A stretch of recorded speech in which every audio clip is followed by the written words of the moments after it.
तो पिछले एपिसोड में जेंगहू ने लियू को मार दिया था, जिसके बाद लिन उससे कहता है कि तुम यहाँ से चले जाओ और फिर इस मैटर के बारे में जो भी होगा मैं उसे देख लूंगा। तब उसकी बात सुनकर जेंगहू उससे कहता है कि तुम भी मेरे साथ में चलो, लेकिन इस पर लिन उससे कहता है कि तुम इसके बारे में चिंता ना करो। जिसके बाद हम देखते हैं कि जेंगहू भी यहाँ से जाने के लिए रेडी हो गया था और इसी के साथ वो लिन से कहता है कि तुम भी अपना ख्याल रखना। इसके बाद लिन अपने एनर्जी को कंडेंस करने की कोशिश करता है, लेकिन काफी कोशिश करने के बाद भी वो ऐसा नहीं कर पाता। इसके बाद वो सीतू से पूछता है कि सीनियर मैं ऐसा क्यों नहीं कर पा रहा। तब इसकी बात सुनकर सीतू इसके एनर्जी को चेक करता है और इस बात से वो कुछ परेशान हो गया था। जिस पर लिन उससे पूछता है कि क्या मेरे साथ में कोई गड़बड़ हो गई है। तब इस पर सीतू उसे बताता है कि लिंकाओ नाम का एक पॉइजन होता है, जिसे लेने के बाद से तुम अपने स्पिरिचुअल एनर्जी को कंडेंस नहीं कर पाओगे और इसके अलावा तुम अपने कल्टीवेशन को भी एडवांस नहीं कर पाओगे। अब इतनी बात कहने के बाद वो उससे पूछता है कि यह पॉइजन तुम्हें किसने दिया होगा, क्या उसके बारे में तुम्हें कुछ याद है। तब इसकी बात सुनकर उसे याद आता है कि एल्डर सुन ने उसे कोई एलेक्सिर दिया था, जिसके बारे में सुनकर सीतू उससे कहता है कि तुम्हारा मास्टर तो बहुत घटिया है और इसीलिए मैं चाहता हूँ कि तुम उसे तुरंत मार दो। लेकिन इस पर लिन उससे कहता है कि क्या आपको किसी एंटीडोट के बारे में पता है जिसके मदद से मैं अपने अंदर के पॉइजन को खत्म कर पाऊँ। तब इस पर सीतू उससे कहता है कि इसके लिए तुम्हें फायर के साथ में फाइट करना होगा, लेकिन मुझे तो ऐसा नहीं लगता कि तुम इसे सहन कर पाओगे। तब इस पर लिन उससे कहता है कि जब तक आप मुझे प्रैक्टिस करना सिखाते रहेंगे तब तक मुझे किसी भी बात का कोई डर नहीं है। इसके बाद अगले सीन में हम देखते हैं कि हैंग्यू सेक्ट के सभी स्टूडेंट एक जगह पर इकट्ठा हो रहे थे, क्योंकि सुआनडाओ सेक्ट के स्टूडेंट यहाँ पर आने वाले होते हैं। तभी इसी बीच हम देखते हैं कि यहाँ आसमान में बहुत ही अजीब हलचल होने लगती है और अब इसी के साथ सुआनडाओ सेक्ट के लोग अपने बिस्ट के साथ में यहाँ पर आ गए थे। अब इसे देखते ही यहाँ के स्टूडेंट पूरी तरह से हैरान हो गए होते हैं और कहने लगते हैं कि यह सेंटीपेड तो कम से कम 300 साल पुराना है और ऐसा लगता है कि इसका पॉइजन किसी को भी एक झटके में मार देगा। तब इसके बारे में जानकर लिन कहता है कि यह तो सही समय पर यहाँ आ गया, क्योंकि असल में वो इसका यूज करके अपने अंदर के पॉइजन को खत्म करना चाहता है। अब इसी के साथ हम देखते हैं कि सुआनडाओ सेक्ट के लोग यहाँ पर आने लगे थे, जिनके साथ में एक बहुत ही ब्यूटीफुल डिसाइपल भी होती है, जिसके चार्म पावर के सामने वे सभी भी कुछ नहीं कर पाते और इसमें से बहुत सारे लोग इसके ब्यूटी के तरफ अट्रैक्ट होने लगे थे। तब यह देख मास्टर अपने पावर का यूज करके इन सभी को बाहर लाते हैं। इसके बाद वो लड़की कहने लगती है कि मेरा जन्म वाटर स्पिरिट रूट के साथ में हुआ था, इसीलिए जिसके पास में भी फर्स्ट लेवल का की कंडेंसेशन होता है वो मेरे चार्म पावर को नहीं रोक पाता। इसीलिए वो हैरान होती है कि लिन के पास में भी तो फर्स्ट लेवल की कंडेंसेशन है, लेकिन इसके बाद भी वो इसके चार्म पावर के अंदर क्यों नहीं आ पाया। तभी इसी बीच हम देखते हैं कि यहाँ के मास्टर सुआनडाओ सेक्ट के ऊपर इसके लिए गुस्सा होने लगते हैं, जिस पर सुआनडाओ सेक्ट का मास्टर कहता है कि मेरी डिसाइपल का सिंगल वाटर स्पिरिट रूट के साथ में जन्म हुआ था, लेकिन इनको तो ये भी नहीं पता कि आखिरकार ये तो चार्म पावर है। लेकिन आखिरकार अब यहाँ के मास्टर भी इसके बारे में कुछ नहीं बोल पाते।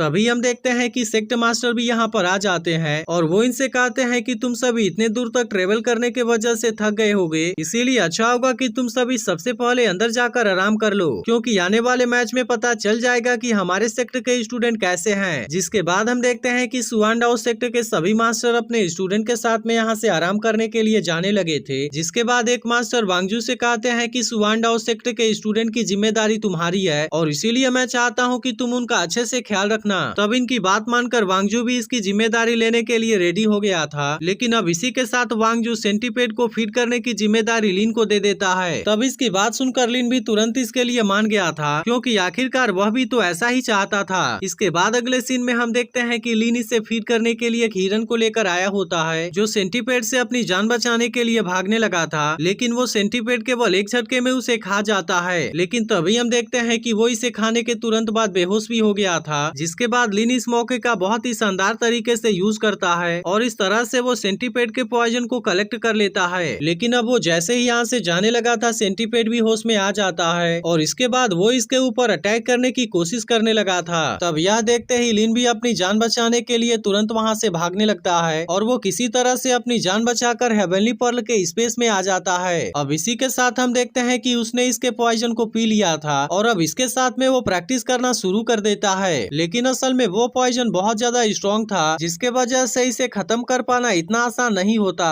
लेकिन इसके बाद भी हम देखते हैं कि लिन इसके लिए अपनी तरफ से पूरी कोशिश कर रहा था, जिसे देख सीतू उससे कहता है कि अगर तुम मर गए तो फिर उसके बाद मुझे यहाँ पर सैकड़ों सालों तक इंतजार करना होगा। लेकिन इस पर लिन उससे कहता है कि सीनियर आप इसके बारे में चिंता ना कीजिए, क्योंकि मैं आपको किसी न किसी तरीके से यहाँ से बाहर जरूर निकालूंगा। इसके बाद हम देखते हैं कि लिन फिर से इसके बताए हुए तरीके से प्रैक्टिस करने लगा था और अब इस तरह से वो केवल कुछ ही देर में सेकंड लेवल में पहुंच जाता है। लेकिन असल में यहाँ पर इसके साथ में एक अजीब सा इंसिडेंट होता है और हम देखते हैं कि वो की कंडेंसेशन के लेवल 14 में आ गया होता है। जिसके बाद हम देखते हैं कि इस बात से खुद सीतू भी पूरी तरह से हैरान होता है। इसके बाद लिन उससे पूछता है कि आखिरकार अचानक से मैं लेवल 14 में कैसे आ गया। तब इस पर सीतू उससे कहता है कि शायद यह कोई इंसिडेंस है। लेकिन तभी हम देखते हैं कि सुवानडाओ सेक्टर के स्टूडेंट यहाँ पर इसे खोज रहे होते हैं, जिसे देख लिन इनसे पूछता है कि आखिरकार बात क्या है। तब इस पर इनमें से एक स्टूडेंट कहता है कि हमारा बिस्ट अचानक से डिप्रेस हो गया और इसीलिए उसके साथ में जरूर ही तुमने कुछ किया होगा। तब इस पर लिन कहता है कि मैंने तो जब उसे देखा था वह पूरी तरह से ठीक था, लेकिन अचानक से उसे क्या हो गया। तभी हम देखते हैं कि इनमें से एक स्टूडेंट इसके ऊपर अटैक करने के लिए आ जाता है, लेकिन एल्डर सुन ने आकर लिन को इसके अटैक से बचा लिया था, जिसे देख बाकी के स्टूडेंट भी इसके साथ में फाइट करने के लिए रेडी हो गए थे। तब यह देख एल्डर सुन उनसे कहता है कि अभी तो एक्सचेंज मैच भी शुरू नहीं हुआ है, लेकिन क्या अभी से तुमने दूसरे लोगों को हर्ट करना शुरू कर दिया है। तब इसकी बात सुनकर जुपेंग अपने साथियों को लेकर यहाँ से जाने लगा था, लेकिन इसी के साथ वो लिन से कहता है कि मैं मैच में तुम्हें देख लूंगा। इसके बाद अगले सीन में हम देखते हैं कि लिन एल्डर सुन को थैंक यू बोलने के लिए गया होता है, जहाँ पर सुन उससे पूछता है कि तुम अभी भी अपने एनर्जी को कंडेंस क्यों कर रहे हो और इसके अलावा तुम तो कभी कभी पूरे दिन भी गायब रहते हो। फिर हमें पता चलता है कि सीतू ने असल में इसे अपने कल्टीवेशन को हाइड करने के बारे में सिखा दिया था, क्योंकि वो जानता था कि अगर इसके बारे में बाकी लोगों को पता चला तो इसके ऊपर बहुत सारे खतरे आ सकते हैं। इसके बाद वो एल्डर सुन से कहता है कि मेरे पास में तो लो क्वालिटी वाली टैलेंट है और इसीलिए मैं ज्यादा टाइम निकाल कर कंडेंसेशन प्रैक्टिस करता हूँ। तब इस पर एल्डर सुन सोचने लगता है कि यह लड़का तो सच में काफी चालाक है और ऐसा लगता है कि लियू के मौत से इसका कोई लेना देना नहीं है। लेकिन इसी के साथ हम देखते हैं कि उसे डाउट था कि लिन के पास में जरूर कोई ट्रेजर है और इसीलिए वो भी इसके बारे में किसी तरह से पता लगाना चाहता है। इसके बाद वो लिन से कहता है कि अब तो एक्सचेंज मैच भी शुरू होने वाला है और इसीलिए मैं चाहता हूँ कि तुम जल्दी से लेवल 3 में पहुँच जाओ। इसके बाद अगले दिन हम देखते हैं कि फाइनली एक्सचेंज मैच के स्टार्ट होने का टाइम आ गया था, जहाँ पर सभी लोग इसके लिए काफी एक्साइटेड लग रहे थे और इसके अलावा इसे देखने के लिए बहुत सारे लोग भी यहाँ पर आए होते हैं, जिसमें कि लिन के पेरेंट्स भी शामिल थे। तभी इसी बीच हम यहाँ पर एक और ब्यूटीफुल लड़की को देखते हैं जो कि इस मैच को देखने के लिए बहुत ही एक्साइटेड लग रही थी। तब इस पर उसका ब्रदर कहता है कि जामा के लोग हमसे बहुत ज्यादा अग्रेसिव हैं और अगर सुवानडाओ सेक्टर के पास में एलेक्सिर को बनाने का तरीका नहीं होता तब इस तरह से मास्टर के साथ में मेरा एक पुराना रिलेशनशिप होता